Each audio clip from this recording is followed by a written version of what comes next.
All right, good afternoon, staff. I am going to make a short and sweet video clip about a couple of things coming our way. To take the place of a staff meeting, and then at our next staff meeting, we can cover any of these things and answer some questions. We are going to be going over our Wildcat Wows. If you remember, before break, we had a staff meeting and we talked about input on adding some areas to our common areas for our Wildcat Wows. We'll talk about that. Positive office referrals are coming your way, and then I did want to cover talking about PLCs that begin soon, not next Wednesday, but the following. So we need to cover those parameters again. This is what a Wildcat Wow looks like. This is actually a pack of them, and what it is it's actually just a sheet, and these are going to, every teacher is going to get a pack of these. And they're also actually, we're going to find some things to connect them to the wall up high in the hallway. And what you will be able to do is you can grab one of these, and with our older students, especially thinking about our 2nd grade through 5th grade, you could essentially hand this to them. You need to make sure that you tell them what they're being recognized for: safe, respectful, responsible, or being an awesome problem solver. And wherever it happened, hallway, cafeteria, restroom, playground, specials, or entering and exiting the building, that student is going to write their name, circle all of the different components, and we are going to help teach kids how to do this. You as a teacher can also fill this out if you have time, but we didn't want to make this a time-consuming process for you. Students can then pull it apart. They get to take home the white paper so that they can celebrate with their family and potentially put it on the refrigerator or wherever they would like to keep it. This yellow copy is going to be folded in half, and they are going to bring it to the office. And hopefully our students are responsible enough to know they're going to walk into the office. Over under our Wildcat mission statement is a large tower. That tower has a slit at the top, and they are going to put their yellow paper into it. Mrs. Harahill, do you want to come with me? Sure. We can show them where it's at. So you're actually going to bring your yellow paper, or students are. So when students receive these, they are going to put their yellow paper into the ticket tower, drop it in, and we'll talk about what happens next. So when students bring their paper in to put it into the ticket tower, the expectation is going to be that they put it into the tower and they return back to class immediately. You can also designate, hey, hang on to that, and you can take it up there at the end of the day. We will let you have those expectations with your class. What are these and when do we use them? These are frequent, and we would ask that you be intentional about giving these out regularly. We want to make sure that we're giving positive reinforcement to students that are following our school expectations.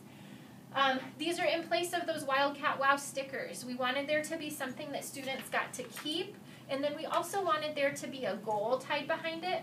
Not the kind where kids earn trinkets and items, but the kind where we're working together as a team. We're going to be working towards school-wide incentives. Again, like I said, working as a team. So this ticket tower is going to end up having marks on it. And every time as a school we reach one of those marks, we are going to have incentives. For example, we might send out a Google form to every classroom, and once we hit one of those goals, the classroom might get to vote. Are we having a school-wide pajama day? Are we doing a stop everything and dance afternoon with a song that plays and the whole school gets to get their wiggles out? We can talk about some of those different things that we will vote on. Again, we're working towards a goal as a school. This is for common areas only. This is not for your classroom. Hallway, cafeteria, restroom, playground, specials, entrance, and exit. All staff members can give these out. No matter what role you play at Wheeler Elementary, this is about us as a community reaching team goals. The next thing that you are going to receive is you'll receive a stack of these in your mailbox. This is a positive behavior referral. A positive behavior referral is the opposite of an ODR. So a positive behavior referral, just like an ODR, is not going to be very frequent. This is going to be for significant things that happen. So a student could show grit all week long, and they're a student that may have struggled with that before, so you're going to fill one of these out. A student may be going above and beyond with something, or it may have just been an exceptional act that day, and you want to recognize it. Meeting big goals would be another piece. So no matter what kind of level a student is working at academically or behaviorally, this is something that they can earn and work towards. This is not something, you may not even hand one of these out even once a week. That is going to be up to your judgment. This isn't something where you're making a check mark, making sure every student receives one of these by the end of the year. Again, this is just you taking the time to acknowledge some pretty amazing behavior. And what's going to happen is you're going to put the student's name. You are going to check only one, the most exciting, safe, respectful, responsible, and awesome problem solver. And then using the Wheeler matrix, a teacher is going to explain why. And then a teacher is going to sign down here. This is going to come down to the office. And the office is actually going to make a positive phone call home with the child. So this comes down to the office. Myself, Mrs. Harahill, Mrs. Walls, or Mrs. Meyer is going to look up the phone number, pick up the phone, call with the child present, say, hey, we're just calling, and we're going to actually read off of here, so please be as specific as you can. We just want to make sure that we're celebrating those positive moments for kids. And again, back to that positive climate here at Wheeler, these will actually also, our specialists will have access to this. But I want to make sure, again, that you realize the difference between the Wildcat Wow. This is super frequent. This is that positive reinforcement that sometimes will encourage positive behavior from peers. If it's a rough time going down the hallway, you're going to want to recognize students that are following expectations. And you may very well hand out 3 or 4 of these in one experience walking from your classroom down to the gym. That's up to you. Again, you're going to have a stack yourself, and then these will be around the building for you to easily access and grab.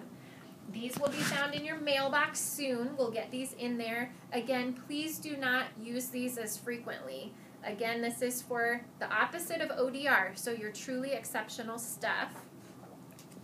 If you have questions about these, I know that there may be questions, or you may have concerns about what if students grab these and fill them out on their own in the hallway.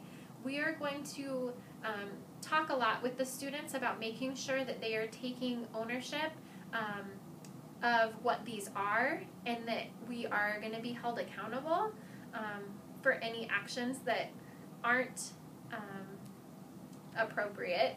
And we'll just want to make sure, again, that this is a pretty special thing to receive as well. Like I said, they're going to take the white piece, keep it, fold the yellow, bring it and put it in the big tower in the office. And this doesn't come with the parent phone call or any of those components. This is truly something for them to take home and drop off in the office. The last thing I want to cover, you received an email from Dr. Kevin Chick. We have covered a lot of this information with both Dr. Sutphin and Dr. Chick, and there are some parameters in place. I just wanted to cover this because we are coming up on February 6th, the first Wednesday that this will be in place.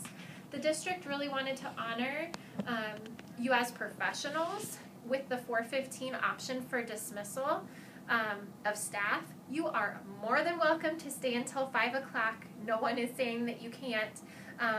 But for those of you that want to leave at 4:15 or that have either appointments or family and kids in activities, we now have a little bit more flexibility.